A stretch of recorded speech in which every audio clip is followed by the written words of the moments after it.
Y'all. This is Saihan Abdullah Nadir, otherwise known as Raven, and I just want to make a video expressing my thoughts on what it was like, what it is like having grown up in the United States as a Muslim and then having, at least so far, left Islam.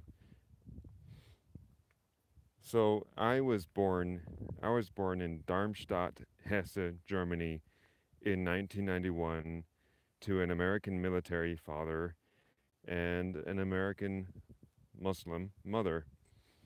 And I was born in United States Army military housing. Hold on, let me get out of that glare here. Anyways, I was born and I was brought to the United States in what, 1995? My mother was already a Muslim, and my father had accepted Islam superficially, of course, as we found out later, in order to marry my mother. She converted to Islam in Michigan, where she grew up, because she was exposed to Islam. There are a lot of Muslims in Detroit, Michigan. So we're not Arab or anything. It has nothing to do with our heritage or our DNA or ethnicity. But she had converted to Islam and at some point adopted an Arabic name. And my biological father, when he became a Muslim, he adopted an Arabic name. And all of my siblings, we all have Arabic names. Um, so we were raised with Islam, but we weren't raised with mainstream Islam. We were raised uh, mainly under the philosophies of Dr. Rashad Khalifa, PhD. So the basic story with him is sometime in the 1970s, he was doing research on the Quran. He was at one point funded by, I think, the Egyptian government or something like that. Uh, that is until he discovered the mathematical structure of the Quran and he found out that two verses were falsely added to the Quran after the death of the Prophet Muhammad, and he began a reformation in Islam. And his beliefs were that traditional or mainstream forms of Islam are corrupt. So, in mainstream forms of Islam, you have three basic sources of religious doctrine. You have the Quran, which is the actual scripture that was revealed, allegedly, to Muhammad. Then you have the Hadith, uh, which are basically sayings that are attributed to Muhammad. And then you have Sunnah, the Sunnah of Muhammad, which are things that he is believed to have done. Um, these things are rumors mainly. They're variantly both weakly and strongly attested to uh, from multiple Arab sources, but to my knowledge, they're not actually corroborated by any non-Arab sources, at least not any contemporary ones, which is one of the reasons why I find it hard to believe in any of the history or traditional history, anyways, that were given about the life and times of the Prophet Muhammad. Uh, but the Quran itself doesn't actually support the the belief in the Hadith and the Sunnah. In fact, it says such things as which Hadith, other than this, as in other than the Quran, do they follow? I don't remember the exact verse, so please forgive me for that. I can find it later. I might find it later, and I might put it in the comments for this video if I do. But, his Rashad Khalifa's research showed that the hadiths and sunnahs are not really part of the real Islam. They're rumors that were spread about Muhammad, uh, possibly during his lifetime. Balar can be very faulty, but especially when these traditions are being passed around by fanatics. So, the fact that many Arabs after the time of Muhammad were fanatical about Muhammad, it shows that they had a bias. And any kind of bias, whether it's positive or negative, uh, can render a testimony unreliable, regardless of how good their memory is. It doesn't matter. They had a bias. But, anyways, I was raised with that kind of Islam where we followed only the Quran and we didn't follow the Hadith and Sunnah. And this made things really hard growing up in America, especially being post 9/11, because most of the time, if I told people I was Muslim, they would assume, oh, you're from the Middle East. Or if you're not from the Middle East, well, then when did your parents come to America? Or what generation American are you? Fifth generation, motherfucker. Fifth generation. Well, whatever. Or they would call me things like sand nigger or terrorist. So automatically, because I'm a Muslim, just ignore the fact that there are many different kinds of Muslims, many different sects who believe in very, very different things. Just ignore that fact and just lump me in one group with fucking terrorists. And I had to grow up subject to a lot of hatred and animosity from people on account of things that I didn't do. So thank you, Osama bin Laden and Saddam Hussein, and all of you fucking Ayatollah and Taliban assholes for ruining the lives of many innocent Muslims who didn't deserve to be hated on account of the bullshit that you preached, the bullshit, corrupt idea of Islam that you preach. So the thing is, I suffered quite a lot just to be able to grow up as a Muslim. I endured a lot of hatred. I was ostracized in school. And I didn't deserve any of that. I was a good person. I had my issues.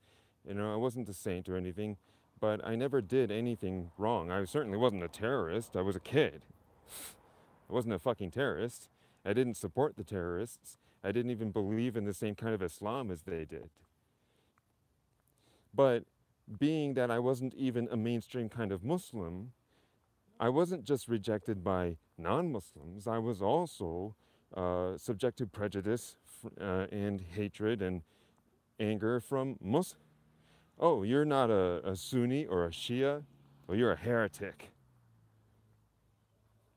You're not a real Muslim. You're a heretic. So yeah, it was a very isolated childhood for me. There weren't any other Muslims like us where I grew up. If there were Muslims, they weren't the same kind as us. I didn't fit in with non-Muslims. Most of the people I knew prejudged me on a religious basis. And they also assumed that I was foreign, which was really fucking annoying. Just because I have an Arabic name and just because I'm Muslim doesn't mean I'm from the Middle East. But the thing is, despite all the suffering that I went through to be able to grow up as a Muslim and an odd kind of a Muslim in the United States, I still wound up actually leaving Islam. And this is actually for reasons to do with logic, philosophical reasons. there are ideas, there are beliefs in the Quran and in the other scriptures that honestly just don't hold water. For instance, in the Quran, it says that for each good deed we do, we are rewarded tenfold. But for each sin, we are only punished once because God is supposed to be perfectly just, right? Seems fine so far. But then we're told that when we're put in hell for our sins, we are going to be punished for all eternity. But see, the thing is, an eternity of punishment, mathematically speaking, equates to an infinity of punishments. Well, if you are only supposed to be punished once for each sin, and if, as it is reasonable to conclude, you can't possibly commit an infinite number of sins in a finite lifetime, then you can't possibly incur an infinity of punishment. And therefore, the idea that we are supposed to believe that there is an eternal hell awaiting the sinners and the disbelievers contradicts the claim that we are only punished once for each sin. It's a contradiction. It's not a linguistic contradiction. It has nothing to do with the grammar or the translation. It is simply a factual, flat-out contradiction. So either hell is eternal and we don't receive only one punishment per sin, or hell is not eternal. Which is it? You have to choose.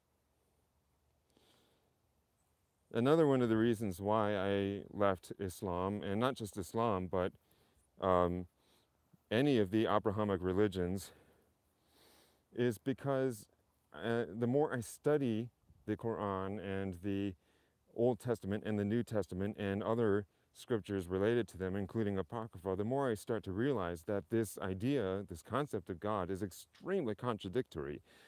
And also that this concept of God from the Abrahamic religions is very megalomaniacal, I think that's the correct word, and narcissistic. My idea of hell, the traditional idea of hell, is that it is nothing more than the narcissistic rage of Yahweh. It's just a narcissistic rage. Because, for example, let's talk about the Old Testament. The Old Testament quotes God, Yahweh, as saying, I am a jealous God, or your God is a jealous God. Now, wait a minute. He's supposed to be an infinite, all-powerful, supreme deity who transcends all things. And if this is true, well, then you would think that he would transcend jealousy. Jealousy is a very lowly trait. In fact, I think it's actually listed as one of the sins. Don't the Ten Commandments actually state that we're not supposed to be envious of people? Well, that's what jealousy is, envy. But I thought God doesn't break his own laws. And yet here, the same God who is prohibiting envy or jealousy or lust, lusting after what other people have, which is envy, for humans, is also telling these very same humans that he himself is guilty of that very same sin. And even worse, he's saying that he is jealous of things which we're supposed to believe don't exist, other gods. I mean, it's one thing if you're jealous of your friend's wife or something, at least she exists. It's one thing if you're jealous of the car that your friend Greg has, because at least the fucking car exists. But if you're telling me that your friend has a car that doesn't exist, but that you're still jealous of your friend for having that car, even though it doesn't exist, then you're insane. You're not just jealous, you're insane. But, we're told in the Torah that other gods don't exist, that there's just Elohim, Yahweh, Adonai, whatever you want to call him. We're told that he's the only God that exists. The only one. These other gods don't exist. Don't exist. Yet, he's jealous of them if we worship them. And he, he's also supposed to be a supreme, infinite, all-powerful, and wise, and spiritually enlightened being, the supreme being. Yet, he's jealous? I mean, come on. That's extremely contradictory in so many ways. Doesn't take any kind of a scientist to figure out that that has to be false. That's just not logical. It doesn't make any sense. Also, the scriptures make claims about history and about nature that we are supposed to believe are true, right? Like, for example, the Quran says that God never destroys any nation or any community without first sending them messengers. It says something like, he sends the messengers first, then he gives them time to respond to the messengers, to either change their ways or to continue sinning more, and then he destroys them. Well, let's look at the city of Pompeii, shall we? We know it was destroyed.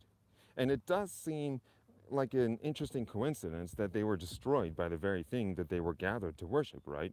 Because according to what I've read, in the year 79 AD, countless people from all around had gathered in the city of Pompeii to celebrate a festival that was dedicated to the god of fire, known to the Romans as Vulcan. What was it? The Vulcanalia festival. And what do you know? Behold, they were destroyed by fire in the form of an erupting volcano. So it does seem like it could be some kind of an act of God, because it seems like it could be more than a coincidence. But there's a problem. I've looked and looked and looked, and I haven't found any conclusive evidence that anyone went to them before their destruction to warn them that they need to worship God alone, or else they're going to be destroyed. There's no evidence of that. There isn't any evidence to the contrary. I mean, sure, maybe somebody did, but there isn't any evidence that it did happen either, which means we don't have any good reason to think that it did. We don't have any good reason to think that it didn't, but we also don't have a reason to think that it did. And if God is a rational God, as the scriptures seem to suggest, then he wouldn't expect us to believe in something without a good enough reason. And the Quran constantly tells people to go and look for the evidence and the proof and things like that that support its claims. It says to go and study the origins of life, for example. But then it makes this claim that God always sends a messenger first before destroying people. And we're just expected to believe in this without question. Well, we're not supposed to believe in other things without question. It chastises disbelievers or pagans for believing in things that are unfounded, things that don't have any logic or evidence to them. And yet, it expects us to do the same thing. And yet, at the same time, it also tells us, go look for the evidence. Well, I'm sorry, but I looked for the evidence and I didn't find it.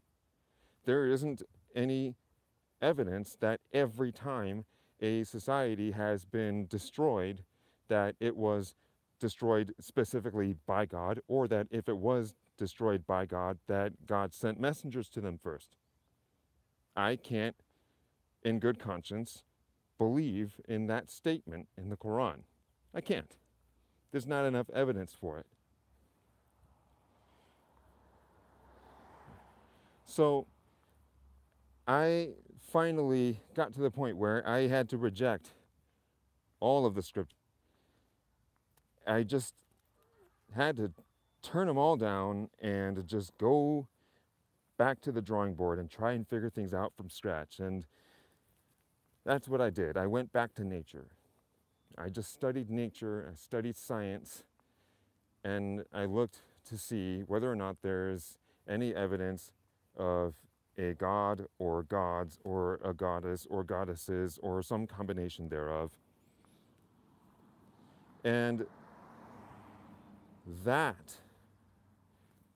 that led me to heathenry.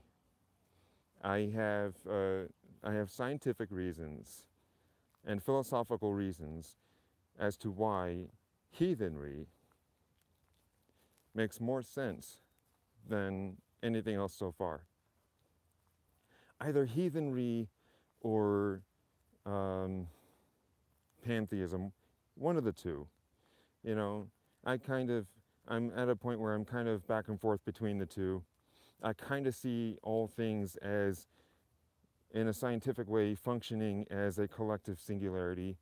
I mean, there is a unifying uh, field to everything. The entire universe does, according to modern physics, have a kind of a universal electromagnetic field.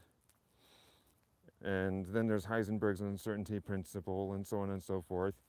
Um, you know, energy is a good candidate for being a conscious and intelligent force that would work together. All the different types of energy could theoretically be working together to create and orchestrate everything in our universe. You know, that's a possibility.